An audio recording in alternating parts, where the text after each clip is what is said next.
I am woman phenomenally.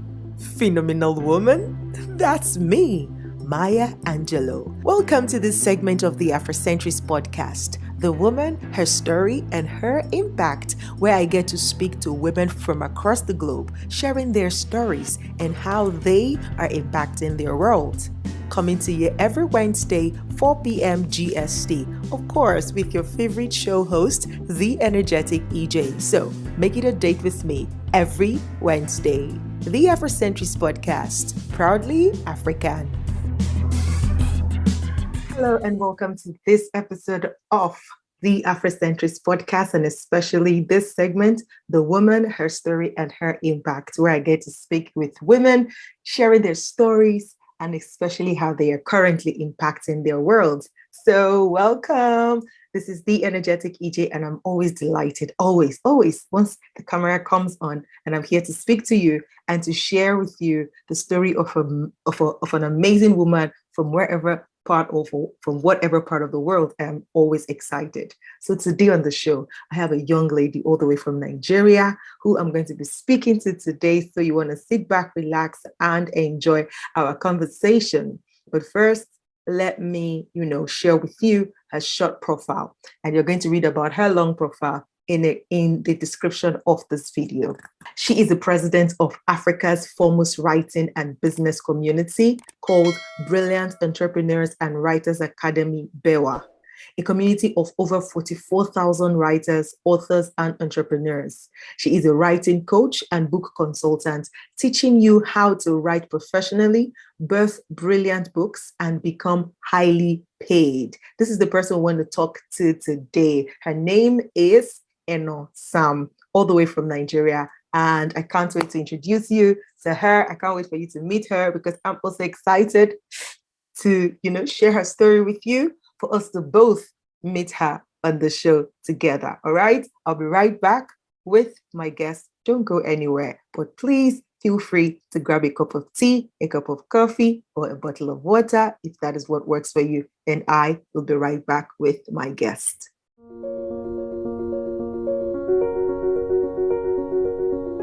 Hi there, my name is Eno Sam, and I am the president of Brilliant Entrepreneurs and Writers Academy, BEWA. We are live in the city of Uyo to host the private workshop called the Writers Boardroom with Eno Sam, where I've been able to train budding writers on how to actually develop their writing skills and build a profitable writing career. It's to have effective strategies for monetizing your writing skills. The higher the money you are making, the higher the money you're going to be getting. So, if you are a writer out there and you're looking to develop your writing skills and build a profitable writing career, then you should get a copy of my book and also follow all the free and amazing insight that we share on my Facebook community called Brilliant Entrepreneurs and Writers Academy.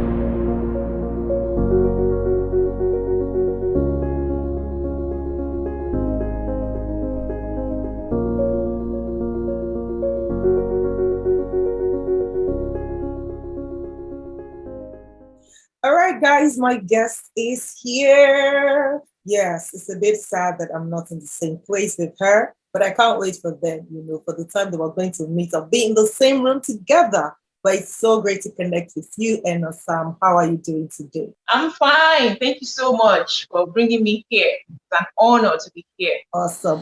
So good to see you, man. I see that you are here like you are not playing at all. Look at you branding yourself like, hey, I am here. If you don't know me, then you're missing out. What?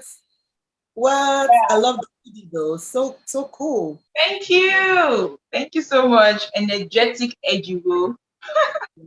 It's good to be here. Yes, good to have you here too. All right, so we'll just get into it.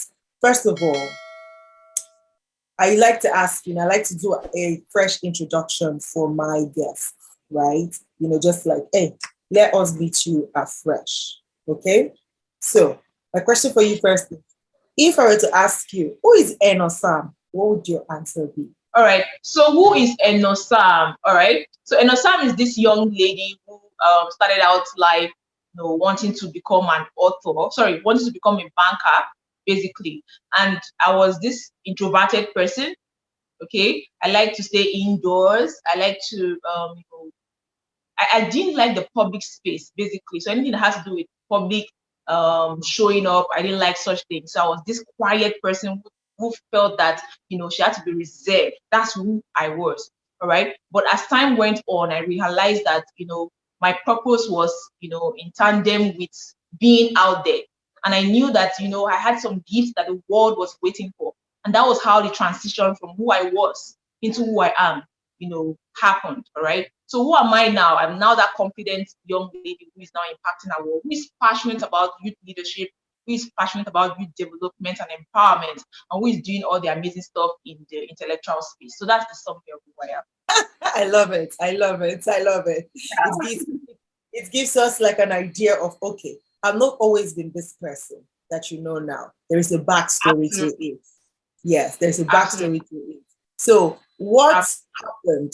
Because most times when there is that backstory and a transformation has occurred, you always notice that something happened to cause about the manifestation of that transition.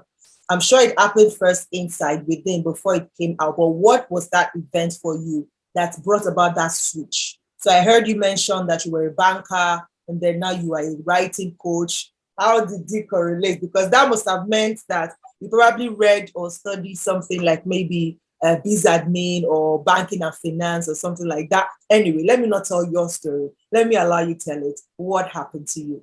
Okay, thank you so much, Ejiro, for this question. It's a very funny transition. So let me just start from the backstory. So when I was a young girl, about when I was like 7 years old or so, I used to write as a child. Like I loved writing and all that. I used to write storybooks and write a book by Eno Sam when I was, at that age, 7 years old. But I stopped writing when I got into the university. And if I tell you the real reason why I wanted to become a banker, you just laugh. It might just sound funny, but I just like the way bankers dressed. Like corporate look. That corporate look was just the thing in my head. And I was young then, so that was the picture I had in my head. All right. So I had that dream of becoming a banker. So I went into the university. When I got into school, I studied accounting. Now, when I got into school, I didn't write anything at all. I totally stopped writing. Okay. First year, second year, I was done with school, went for NYSC. Now, this is where the transition started to happen. I finished school, and when you finish school, in this part of the world, and you're going for the mandatory youth service, basically to serve Nigeria. The next thing you want to look out for is a job, right? So I wanted to work in a bank. I applied for a lot of bank jobs. I got invited to a lot of interviews. And each time I went to those interviews, I met the crowd, usual crowd, and everybody wants to get a job. So it's just like a case of the jobs are higher than the graduates, looking for jobs are higher than the jobs available. So I was just like going from one place to another, one interview to another, and at a point, I got a particular job, but the salary was very little. But coming from a place where I was earning like some money from NYSC and then transitioning into that place where I was earning, the money was a bit bigger than the NYSC stipends, right? But I was excited. I was like, okay, this job is 30,000 naira at the time, right? And I was so excited to actually jump on the job. But what happened? When I was about to start that job, it was a microfinance job, basically. So when I was about to start the job, they told us that, it's no longer available. This is something I've been looking forward to, right? And they said it's no longer available, that we should, we should just like cancel that and all that. And I was like, what's happening? What's happening? And I went back to my show. I was like, what's happening? What is really happening? Is it that this thing doesn't really work? Is it that there's no job in the country? This unemployment matter? Is this how we're going to actually work? And that was what led me into sitting down and asking myself a simple question. And I always tell people that this is one question that changed my life. The question was, where do I go from here? Where do I go from here? Now, this is a twist in that conversation. Now, there are a lot of young people out there, basically, who, when they're at that small point in their life, they begin to complain about unemployment, complain about things not working out. But I talk about something called patterns. Now, your patterns when you are starting out would most likely be your pattern when you have evolved. So my pattern at that time was not laziness. I don't know, for some reason, I've never been that person who, tries to blame someone for my failure. Maybe I failed. I'm like, oh, maybe someone is at fault. Maybe it's because the government is not giving me this kind of job, or maybe it's because there is no there's unemployment in society. Maybe this and that, basically. But one thing I did was I went back and I asked myself a simple question: where do I go from here? And I started thinking. Okay, what gifts do I have? The first thing I remembered was that I used to draw. So I'm an artist. I actually draw. All right. So that's what I started with. I started drawing, and then I realized that I could stay, spend the whole day drawing, and at the end of the day, I'm not making enough money. So it was something like my profit scale was very low. So I was putting in a lot of effort, and I was making a lot of money. And I said, there's got to be something I can do better than this. I mean, this drawing, yes, it's fine, fantastic, but it's taking a lot of my time. So what else can I do? And I said, what else do I? I was thinking, what else? And I said, wait, I write, right? But at that time, I didn't know that I could actually build a business from writing. I just did it for fun because I was really upset. I was really not happy that I wasn't able to get the job I wanted to get, right? And I started writing just for fun. And as I started writing, maybe showing on social media, just showing up online and basically showing up my writings online. And people were like, wow, you write well. This is awesome. I'm like, wow, people like my writing, really. I was just doing this for fun. And people started saying, can you teach me how to write too? Can you teach me how to do this thing? I was like, wait, are you sure I cannot just, make money from teaching people how to write? Right? That's just where the transition started happening. Can I teach people how to do this? And then, I started teaching people how to write, started paying me for that. And I was like, wow, so I can make money from that. And then people started saying, I want to write a book. Can you teach me how to write a book? And that was when I said, okay, that's fine. They started paying me for, book consulting, for book editing. And that was just the story. So I always tell people that my journey into becoming a writing coach was accidental. I didn't plan it at all. My dream had always been to become a banker. But because of life situation, and that's why I love life a lot, because life gives you some challenges. And if you don't have that mindset of a visionary to see that, look, there might be a success ahead of you. There might be success waiting for you, but this looks like a pain. This looks like failure. There might be success waiting for you in front of you, but you can't see it. That's why I tell people that once you see failure, quit thinking that this is a threat to your success. Quit thinking that this thing is going to, strangle you. Think of what is the opportunity. Yeah, there's an opportunity. And guess what? All my life, basically, all the time that I've grown up, all the times that I've experienced failure, for some reason, it has been consistent. For some reason, I have noticed that at the end of the day, that failure was a stepping stone to greatness. That failure was a redirection. That failure was telling me, look, where you're going to is good. Where you're planning to go to is good, but there's something better. How about looking into this and seeing what's the opportunity in this? So that's just a summary of exactly how I transitioned from aspiring to be a banker to actually becoming a writer. Wow. Look at me just like sitting and like, okay, it felt like I'm in a masterclass right now. Whoa, guys, are you feeling this? Are you feeling what I'm feeling? Awesome. Oh my God, that is so good. I love it. I love the transitioning, and I love the fact that you are aware and you've noticed the patterns. So I just love it. It speaks of the authenticity, it speaks of this is your story, this is your journey, and you've owned it and you've learned to actually tell it in a way that it inspires others. Because I think, I'm going to say this because right now you do write, and there's no writing without a story, no matter what type of writing it is, whether it is fiction or non-fiction, biography, there's still a function of storytelling in it, right? So that means that even as we grow as people of impact and influence, we need to be able to understand our stories and tell it the correct way, or tell it in such a way that it sends the message that we want to send, or articulate it basically, right? And I've just seen that come through from you as you shared your own story. So, when you now came into this writing or coaching, you said writing, and so you became an author first, and then you started teaching people how to author their books as well. And now today you are helping people to publish, taking people through the process of writing and then publishing their books. What has been one of the biggest challenge that you have encountered with your clients that stops people from really owning their stories? Okay, I think most times people are battling with low self-esteem. Basically, people are feeling like they're not good enough. That's one thing that I've noticed that's the big challenge for. I mean, Africa is blessed with amazing writers.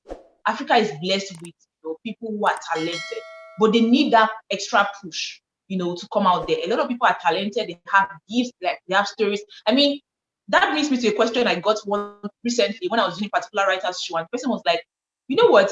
I want to write on this particular subject, but I just come on social media and see everybody's writing about it. Everybody's writing about this topic. Everybody's doing this. So I'm not sure I'm good enough. I said, no. The fact that everybody is writing about a particular subject doesn't mean that you cannot write about it. Now, here's the difference. The difference is that you have a unique story that that person does not have. You have a unique story that the other person does not have. And guess what? Do you know that 5 people can come and teach about one topic, but the way they would communicate that message will be passed across in different way. And you'll be like, wow, I caught this remark. No 2 people have the exact same stories. No 2 people can actually communicate the exact same way. Even if they're talking about the same subject, right? The remark will be so different.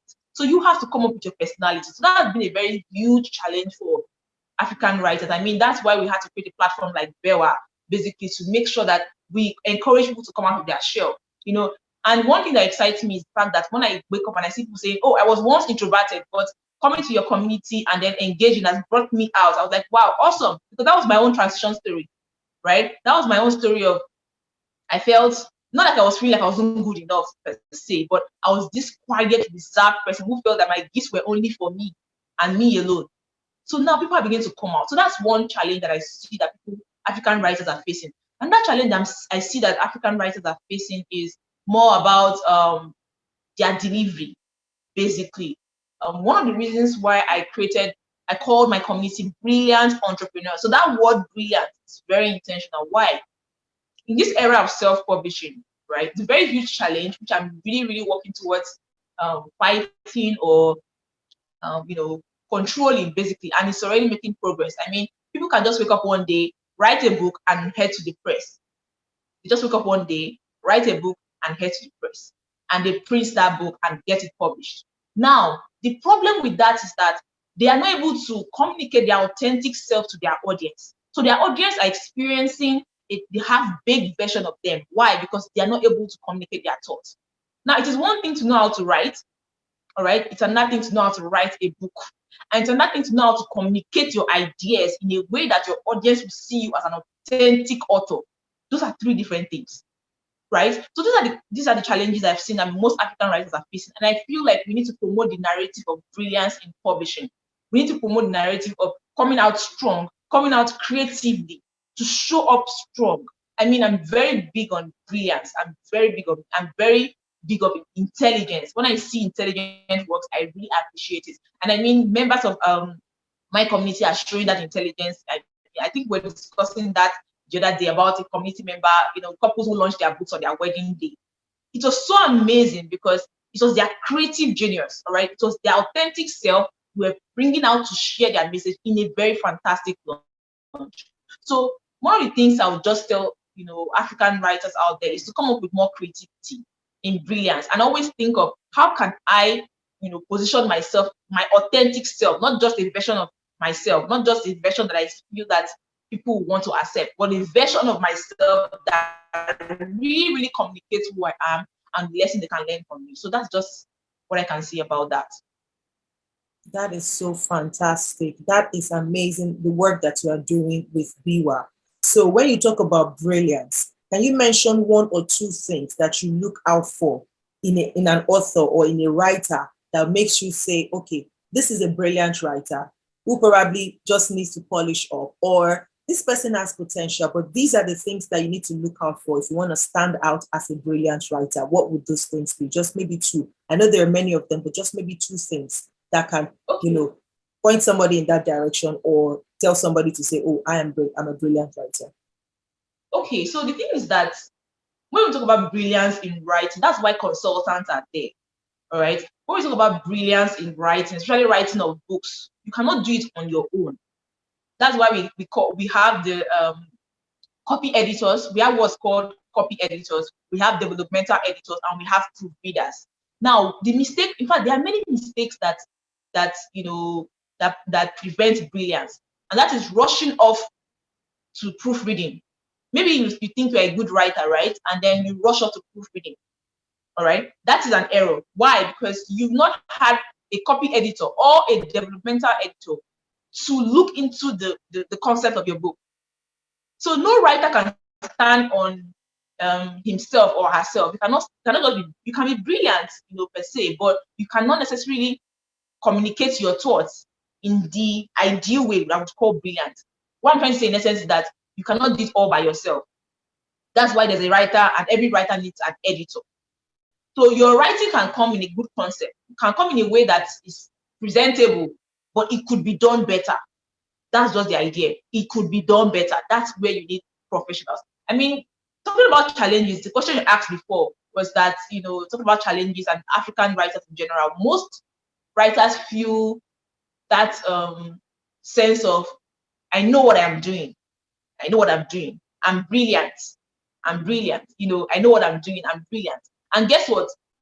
Partly because they get, commendations from people like, oh, this is a great job. This is a great job. And I keep telling people that when you start getting those kind of commendations, generally from the public, you have to be very careful, because you might just let it enter into your head that you're no longer teachable, and that's a problem. And that's not even just for writing. That's for every aspect of life. When you get to a point where you are no longer teachable, you don't even have a coach to tell you this is what you're doing. Even up to now, I still have coaches, I still have mentors. I have people who tell me, you know what, do this, do it like this, do it like that. There is no point in your life that you can say, I've arrived, I don't need anybody. And that's the problem we are facing. So brilliance is basically about showing your authentic self in any way possible, right? The first step is having your raw draft. I'm talking in terms of writing now, brilliant writing, basically. The first step is having your raw draft. So for example, you want to write a book, right? You want to write a book. Brilliance in itself doesn't mean that the first draft has to be perfect. It doesn't mean that the first draft has to be brilliant. It means that you have provided your authentic self in a raw format. Basically, just the way it's coming into your mind. I keep telling authors that when you're writing your book, that first stage, don't bother about perfection. Don't bother about anything. Just write your authentic ideas. Do a brain dump. After you've done your brain dump, the next step is self-editing. Now, this self-editing process the excellence in your self-editing process will be dependent on how well you've developed yourself as a writer. And guess what? No matter how much or how many times you read the manuscript, no matter how many times you read the manuscript, if you don't know it, you don't know it. If you don't know your basic grammar, you don't know it. If you don't know your spelling, you don't know it. If you don't know how to arrange your paragraphs, you don't know it. That's the main reason why writers should learn how to write before starting to write a book. Now, back to what I was saying, I said brilliance in writing starts from having them displaying your authentic self in the raw draft stage. The next step is self-edit, based on your expertise, based on your own knowledge as a writer. When you say, you know what, this is the best I can do with my own level of knowledge as a writer, that's the second step. The next step is asking someone who is a professional, who is a consultant, who can give you constructive feedback and say, you know what, you did a great job, but this chapter needs to be, revamped. This chapter needs to come here. This is what you need to rearrange. Oh, I don't think you should do this, like this or like that. Let's change everything. Or are you sure this is the best way you communicate this idea? Don't you think there's a way you can actually make it more professional? And then that's where the problem comes. That's where the big break comes. Not everyone is teachable to that extent. All right? Not everyone is teachable to that extent. Now, brilliance in writing then means that you take what that person has said. Now, brilliance doesn't mean that you accept every kind of advice. That's not brilliance. But brilliance is locating an expert who knows this thing, who understands this concept, someone who is brilliant, someone who is brilliant, and getting feedback and then analyzing those things and checking, okay, maybe this person has some sense in this. Okay, awesome. And do you know one thing I've noticed about life? Sometimes, because you're excited about a new goal of yours, you cannot see ahead of what you are seeing in front of you. Someone who's ahead of you can say, this thing you're doing is not cool. No, you should do it. Just pause, take a break, and come back to this work. That might just be the biggest idea or the biggest advice. The person might not even tell you do this or do that. The person can just say, slow down, just slow down, take a break, maybe take a three-day break, come back and look at this thing. See that you could have done better. And it happens to me a lot. I mean, when I finish writing my books and I take a 1 week break and come back, I'm like, oh my God, I think I should have done something else, in this. So that break, that quiet moment, that moment where you stay off your work and really think, you're not too, you're not in a hurry to just dump everything to the public or just write just because you think you are brilliant. Do you understand? That's the misconception. Now, people think that brilliance is about knowing everything. It's about, it's about not being willing to learn from someone else or to listen to what other people are saying. That's not brilliance. You check the dictionary meaning of intelligence, you would see that it's about acquiring knowledge, acquiring the right knowledge, and applying them. All right. So the worst form of ignorance is claiming to know what you don't know. That's the worst form of ignorance. So brilliant. That's the process of brilliant writing. Like I said, in summary, let me just summarize what I said. In summary, brilliant writing is about, first of all, having your raw draft with your authentic self, number one. Number two, having to self-edit, your raw draft using your expertise as a writer. I mean, by now you should be developing your writing skills. Then the next step is to have a consultant work with you or get expert advice from someone who is a professional in that. So that's it. Fantastic. I love it. In fact, this is just like, you are so good at what you do. Like, you're so passionate about it. Like, I love it when I see people who are passionate about what they do. It speaks, it's loud. Awesome. I'm not going to elongate this talk more than this interview more than this, because if I leave us, I'm sure you're going to keep teaching and teaching, because you've been doing this for years. You understand, you have so many stories, so many incidences or occurrences to draw inspiration from, which is great. And thank you so much for showing up here and sharing from that point of view. Because now, in case you're watching this and you've not gotten it yet, so she was a banker who got disappointed as a banker, but actually all things working together for her. Now she's in this space where she's a writing coach. She started writing and now she's helping other people to write. And she has this community of over 44,000 authors, writers, and entrepreneurs. And this is how she's impacting our world. She helps you come up with the concept of your book, go through the process of writing it, down to the process of publishing and even marketing it. Like, she's great at what she does. I am just so excited to meet her, and hopefully we are working on something. Shh, don't tell anybody. Right? So it's such a pleasure having you here today. If people want to connect with you and be a part of your community, to say, oh, let me just even be a part of the community first and see what gives. Let me check out this lady's work. What has she done? Who's she? Who's this woman just telling me, about brilliance and writing? Let me see. How do people connect with you? Okay, so I'll just share 3 things. All right. Number one, I do a show called Writers Monday on Facebook. Writers Monday with Eno Sam. The free series where I share every Monday at 12 p.m. I post on my Facebook wall at Eno Sam. I just share, lessons on writing, publishing, anything about writing, and you get to ask me questions, which I also answer during each episode. Then number 2, we have a Facebook community of over 44,000 members, like Ejiro just said. All right. So you can just type in Brilliant Entrepreneurs and Writers Academy, BEWA. Type it on Facebook and join the community. That's it. Then thirdly, I have an amazing piece of publication that you really want to read that will inspire you. It's the prestigious BEWA magazine. All right. We recently launched our magazine in celebration of our 3rd anniversary as a community, where we shared, amazing insight, amazing interviews. I mean, we just launched it a few days ago and testimonials has been amazing. It's free to download. Go download it and read it and just be inspired. Let me know if you're inspired. That's all I want. Let me know if you're inspired. You can download it, on bit.ly/ capital letters BEWA and then small letters MAG. Or better still, you can actually follow us on Facebook at BEWA Book Club Africa. You see all the links there. That's it.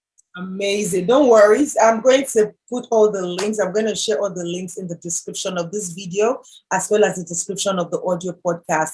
and also scroll it on the screen as you watch this video on YouTube. Thank you so much, Eno Sam, for being here today and for sharing from your wealth of knowledge. What one word would you leave with any writer, aspiring writer, especially those ones who are fearful? Like everybody is writing these days. Why would anybody read my own write-up? What would you say to that person? Okay, I would say please beat procrastination. Please fight procrastination. Trust me, there are some people out there who really need to read your message. At a point, I got to a point in my life where I said, my success is no longer, success to me is no longer my own success. It's success to other people. So if other people are not succeeding, I'm not successful. So the more you keep holding back your message, the more somebody out there needs to live a better life because of you. But you refuse to, put out your word. And that's going to limit that person. So don't think about yourself. Maybe you're introverted, maybe you are busy, maybe you don't have time, maybe you don't feel like it. But think about the people that you need to impact. Because if you don't move, they might stay where they are and they might not become great in life. So go out there because the world is waiting for you. Start writing, start impacting your world. Woo, so good. So good. I got you. Awesome. I love it. I love it. Thank you. Thank you so much for sharing that. Okay. I hear you clearly. Stop shouting at me. I've heard. Okay. I got the message. Thank you so much. Thank you so much for being here, guys. I hope that this has been fantastic for you as it has been for me. Remember that you have a message regardless of, and you know it, it has tugged at your heart, it has crossed your mind before that. Your message, your story, the way that life has happened for you is going to be a source of inspiration to somebody else, but you're not even sure how to go about it. In case you're not, writing a book, authoring a book is one way that you can go about it. And even if you don't understand the first step to take in writing a book, Eno Sam is here to help you through the process. You can speak to her, you can connect with her, and then she will consult with you to help. And our model is so like, she's graced for this. I can tell you that, because when she speaks to you, she'll be able to help you clarify the things. You're welcome. That you need, to go through that process. All right. So you can reach out, but don't keep quiet, because there is somebody, one person. I will always tell you, I'm a one-person person. If it's just one person who needs to watch this particular video that I've created, this particular episode of TWSI, the woman, her story, her impact. If it's one person who needs to watch this to be able to come out of their shell to say, okay, if this lady can do it, so can I. Or, okay, there's somebody out there who can help me make this first step, then I am satisfied. Then I have fulfilled my purpose. All right. That's why I'm not shying away from doing this, because this is the way that I know I can impact you. And I really do hope that that one person that this particular episode is for is watching. And if you are that person, please do not hesitate to reach out to me, to Sam, or, just reach out, and then let's see how we can help you move from where you are to the next step. I would always say now, on this particular season of the Afrocentrist Podcast, where we're redefining our messages as well, is that just keep learning to keep growing so you can keep living. Until I come your way next time with another amazing, beautiful woman from another phase of life and another part of the world, it is I, the energetic EJ, saying, have a fantastic day. Bye-bye.